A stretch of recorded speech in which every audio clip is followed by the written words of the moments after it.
waxaa jira farqi weyn oo u dhexeeya jacaylka iyo saaxiibtinimada, waxaana dadka intooda badan aaminsan yihiin inay xambaarsan yihiin isku macno.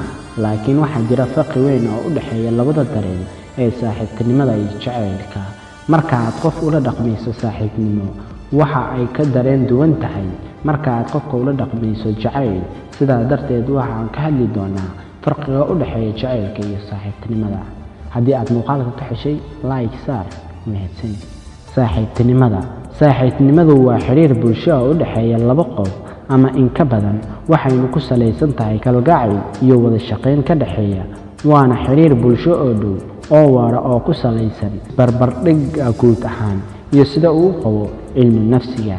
jacaylku waa dareen soo jiidasho iyo xushmeyn qofka ama shay gaar ah. saynisyahanadu waxay u arkeen inay tahay isweydaarsiga kelimada ee u dhaxaysa labada qof. waxaa la sheegay inay tahay nooc shucuur ah oo la tarjumay qaab dareen xoogan leh. daraasado taxane ah oo lagu sameeyay cilmi nafsiga waxay muujinayaan in jacaylku uu ka bilowdo dareen ka dhex dhaca labada qof. farqiga u dhexeeya jacaylka iyo saaxiibtinimada.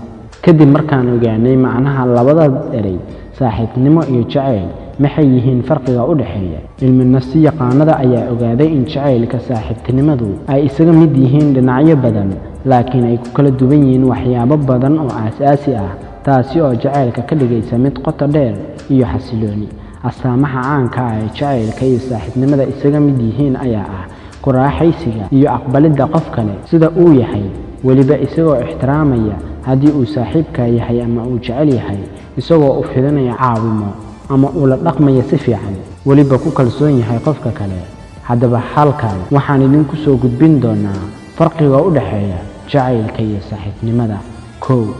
mahadcelinta ayaa la macno ah qofka wax jecel uu dareen gaar ah siiyo qofka uu jecel yahay.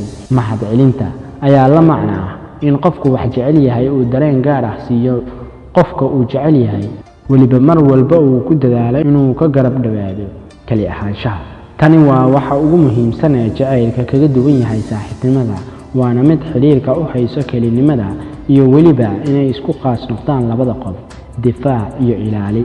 arrintan ayaa ah difaacidda danaha jacaylka iyo weliba inuu helo wado fiican oo uu ku caawiyo qofka uu jecel yahay. halkan ayaan kusoo gabagabayn doonaa warbixinteeni aan kaga hadlaynay farqiga u dhexeeya saaxiibtinimada iyo jacaylka. haddii aad muuqaalka ka heshay, like saar. mahadsanid.